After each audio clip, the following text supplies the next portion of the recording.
নমস্কার বন্ধুরা, শান্তি রান্নাঘরে সবাইকে স্বাগত। আজকে চলে এসেছি পোড়া মশলা দিয়ে বানানো চাউমিন রেসিপি নিয়ে, যা হবে সুস্বাদু, সঙ্গে হবে হেলদি। চলুন তাহলে দেখে নিই এই পোড়া মশলা দিয়ে কিভাবে চাউমিন বানাচ্ছি এবং তা কিভাবে হেলদিও হবে। প্রথমেই আমি এখানে পোড়া মশলা দিয়ে চাউমিন বানানোর জন্য আমি কিন্তু চাউমিনের ব্যবহার করছি না, এখানে আমি ব্যবহার করছি সেমাই। তবে আপনারা একইভাবে চাউমিন দিয়েও বানিয়ে নিতে পারবেন। এখানে আমি প্রথমে সেমাইটাকে ভেজে নিচ্ছি। এই সেমাইটা ভাজা নেই, তাই আমি ভেজে নিচ্ছি। আপনারা যদি ভাজা সেমাই নেন সেক্ষেত্রে কিন্তু ভাজার প্রয়োজন নেই। সেমাইটা হালকা করে ভেজে নেব, খুব বেশি লালচে করে নয়। মোটামুটি সেমাইটা একটু গায়ে গোল্ডেন ব্রাউন কালার এলে বা কালার চেঞ্জ হলেই কিন্তু নামিয়ে নিতে হবে। এবার আমি একটি কড়াইয়ের মধ্যে বেশ কিছুটা জল বসিয়ে দিয়েছি। যেভাবে আমরা চাউমিন সেদ্ধ করি সেভাবেই কিন্তু আমি এই সেমাইটাকে সেদ্ধ করে নেব। জলের মধ্যে লবণ এবং সামান্য তেল দিয়ে এটাকে সেদ্ধ করে নিচ্ছি। এখানে আমি গরম জলের মধ্যে তেল দিলাম, কারণ সেদ্ধ হওয়ার পরে যাতে সেমাইগুলো একটার সঙ্গে আর একটা না লেগে যায় এবং প্রত্যেকটা সেমাই যাতে খুব ঝরঝরে হয়, তার জন্য আমি দিলাম। চাউমিন সেদ্ধ করার সময় কিন্তু সেমভাবে আমি লবণ এবং তেল দিয়ে থাকি। এবার এই সেমাইটা বেশ কিছুক্ষণ ধরে সেদ্ধ হতে থাকবে, যতক্ষণ না পর্যন্ত ভালো করে সেমাইটা সেদ্ধ হয়ে যায়। সেমাইটা সেদ্ধ হওয়ার সঙ্গে সঙ্গে আমি কিন্তু মশলাগুলো রেডি করে নেব এবং কিছু সবজিও লাগবে, সেগুলোকে রেডি করে নিচ্ছি। এখানে সবজির মধ্যে আমি নিয়েছি ক্যাপসিকাম, সঙ্গে গাজর, পেঁয়াজ এবং কিছুটা বাঁধাকপি। আপনাদের কাছে যেরকম সবজি থাকবে সেই অনুযায়ী আপনারা নিয়ে নেবেন। যেরকম আমরা চাউমিনে ব্যবহার করি সেইগুলোই ব্যবহার করছি। এবার আমি গাজরটা পিল করে নিয়ে গাজরটাকে প্রথমে দুটো সাইড কেটে নিচ্ছি এবং পেঁয়াজটা যেহেতু আগে থেকে ছাড়িয়ে রেখেছিলাম, পেঁয়াজটাকে আমি আগেই কুচি করে কেটে নিচ্ছি। দেখুন এইরকম কিন্তু পাতলা পাতলা করে আমি পেঁয়াজটা কেটে নিচ্ছি। সমস্ত সবজিগুলো আমি কেটে নেব, একটু লম্বা টুকরো করেই কাটছি। এখানে ক্যাপসিকামও সেমভাবে কেটে নিচ্ছি। ক্যাপসিকামটা যেহেতু একটু বড় সাইজের আছে, তাই এইভাবে স্ট্রাইপগুলোকে মাঝ বরাবর আবারও কেটে দিলাম। সমস্ত সবজিগুলো সেমভাবে এরকম লম্বা করে কেটে নিয়ে তারপরে একটু ছোট করে কেটে নিচ্ছি। গাজরও আমি এরকম রাউন্ড শেপে কেটে নিয়ে তারপরে আবারও ছোট টুকরো করে কেটে নিচ্ছি। আপনাদের কাছে যে সমস্ত সবজি থাকবে সমস্ত কিছুই দিতে পারবেন ইচ্ছে মতো। আর এটা যেহেতু হেলদি বানাচ্ছি, তাই সবজিগুলো দিলে স্বাস্থ্যের পক্ষেও কিন্তু খুবই ভালো। সঙ্গে আমি কিছুটা বাঁধাকপি দিচ্ছি, অল্পই দিলাম বাঁধাকপি। এবার সমস্ত সবজিগুলো কেটে নিয়ে সাইডে রেখে দেব। এদিকে দেখে নেব সেমাইটা আমার সেদ্ধ হলো কিনা। দেখুন সেমাইটা কিন্তু প্রায় সেদ্ধ হয়ে গেছে। এবার আমি এটাকে জল ঝরিয়ে নেব। জল ঝরানোর জন্য একটা এরকম ঝাড়ি পাত্র নিয়েছি এবং তাতে কিন্তু পুরো সেমাইটা আমি ঢেলে নিলাম। এটা ঢালার পরে তারপরে কিন্তু জল ঝরিয়ে নেব এবং তারপরে ওপর থেকে কিছুটা নর্মাল ঠান্ডা জল অ্যাড করে দেব, যাতে সেমাইটা খুব ঝরঝরে হয়, ভাজার সময় একটার সঙ্গে আরেকটা না লেগে যায়। এবং এবার একটু ঠান্ডা হওয়ার জন্য রেখে দিচ্ছি। এদিকে আমি পোড়া মশলাটা রেডি করব। যে মশলাটার জন্য এই চাউমিন বা সেমাই, যেটা আমি চাউমিনের মতন করেই বানাচ্ছি, সেটার টেস্ট কিন্তু একেবারে অন্যরকম হবে। এবার আমি রসুন একটা গোটা নিয়েছি, সঙ্গে দুটো কাঁচা লঙ্কা নিয়েছি। সব কিছুই আমি গ্যাস ওভেনের মধ্যে একটা জালি রেখে পুড়িয়ে নিচ্ছি।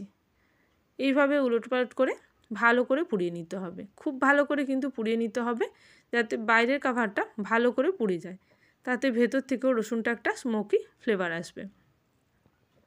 এখন রসুনটা দেখো বাইরের কাভারটা কিন্তু খুব ভালো করে পুড়ে গেছে। এবার আমি এটাকে ছাড়িয়ে নেব। উপরের পোড়া কোটিংটাকে আমি বাদ দিয়ে ভেতর থেকে কিন্তু রসুনটা নিয়ে নিচ্ছি। তারপরে একটি হামাদিস্তার মধ্যে এগুলোকে থেতো করে নেব, সঙ্গে কিছুটা আরও মশলা অ্যাড করব, সেগুলো আমি দেখিয়ে দিচ্ছি। এখন রসুনটা ছাড়ানো হয়ে গেছে। এবার আমি রসুনটাকে সাইডে রেখে দিয়ে একটি হামাদিস্তা নিয়ে নিলাম। এই হামাদিস্তার মধ্যে আমি এই মশলাটা রেডি করব, যেটা আমার এই চাউমিনের স্পেশাল মশলা। পোড়া রসুন এবং লঙ্কাটা দেওয়ার পরে দিলাম কিছুটা গুঁড়ো লঙ্কা এবং সঙ্গে দিলাম কিছুটা সর্ষের তেল। এবার এই মশলাটাকে হামাদিস্তার মাধ্যমে থেতো করে নেব। একেবারে খুব মিহি করে থেতো করার প্রয়োজন নেই, মোটামুটিভাবে কিছুটা থেতো হয়ে যাবে সেইভাবেই কিন্তু হামাদিস্তার মধ্যে মশলাটা আমি রেডি করে নিচ্ছি। একটু লঙ্কা দিলে এর ফ্লেভার এবং সঙ্গে কালারটা দুটোই ভালো হয়। আর এই স্পেশাল মশলাটার জন্যই এই চাউমিনের টেস্ট হবে একেবারে স্ট্রিট স্টাইল। স্ট্রিটে বা রাস্তার ধারে যেরকম আমরা চাউমিন খেয়ে থাকি সেরকমভাবে। আর সেইভাবে যদি চাউমিন বানাতে চাও অবশ্যই কিন্তু একটা লোহার কড়াইতে বানাতে হয়, বা লোহার তাওয়া থাকলে সেটাও কিন্তু খুব ভালো হয়। আমি এখানে একটা লোহার কড়াই গরম করে নিয়ে তাতে দিয়ে দিচ্ছি পরিমাণ মতো সাদা তেল। আপনাদের ইচ্ছে মতো আপনারা এখানে তেল ইউজ করতে পারেন, তবে যেহেতু হেলদিভাবে বানাতে চাইছি খুব একটা বেশি আমি তেল ইউজ করছি না। এখানে তেলটাকে ভালো করে গরম করে নিতে হবে। তারপরে আমি দিয়ে দিচ্ছি আমার কুটে রাখা মশলা বা থেতো করে রাখা মশলাটা। প্রথমেই এটা দিয়ে কিছুক্ষণ নাড়াচাড়া করে নিতে হবে। এরপর এই মশলার মধ্যে দিয়ে দেবো কিছুটা কাশ্মীরি রেড চিলি পাউডার, যাতে এই চাউমিনের কালারটা খুব সুন্দর আসে।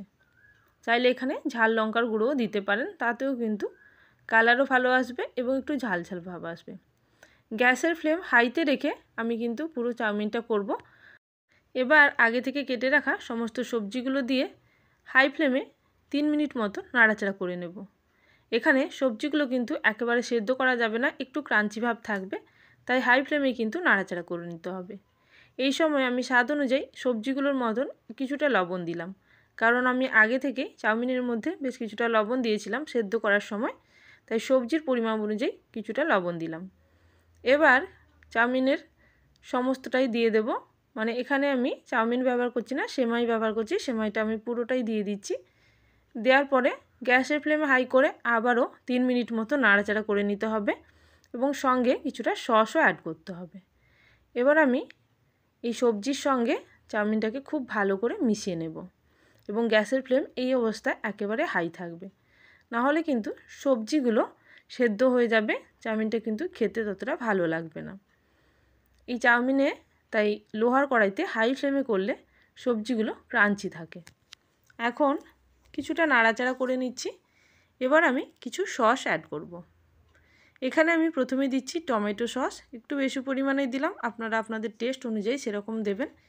সঙ্গে দিচ্ছি অল্প সয়া সস এবং সঙ্গে কিছুটা পিৎজা সস দিচ্ছি। চাইলে আপনারা এখানে চিলি সসও দিতে পারেন, বা যে কোনো সস পছন্দ মতো দেওয়া যেতে পারে। এবার আমি খুব ভালো করে হাই ফ্লেমে নাড়াচাড়া করে এই চাউমিনের সঙ্গে সসটাকে ভেজে নেব।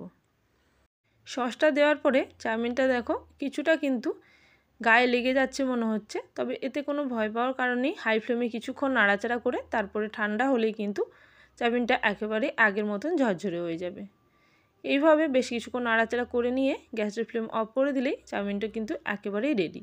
তাহলে বন্ধুরা, রেসিপি ভালো লেগে থাকলে অবশ্যই কমেন্ট সেকশানে জানাবেন। আর যারা এখনও পর্যন্ত চ্যানেলটিকে সাবস্ক্রাইব করেননি অবশ্যই চ্যানেলটিকে সাবস্ক্রাইব করে নিয়ে পাশে থাকা বেল নোটিফিকেশানে ক্লিক করে রাখবেন, যাতে আমার চ্যানেলে নতুন রেসিপি আসার সঙ্গে সঙ্গে আপনাদের কাছে সবার আগে নোটিফিকেশান পৌঁছে যায়।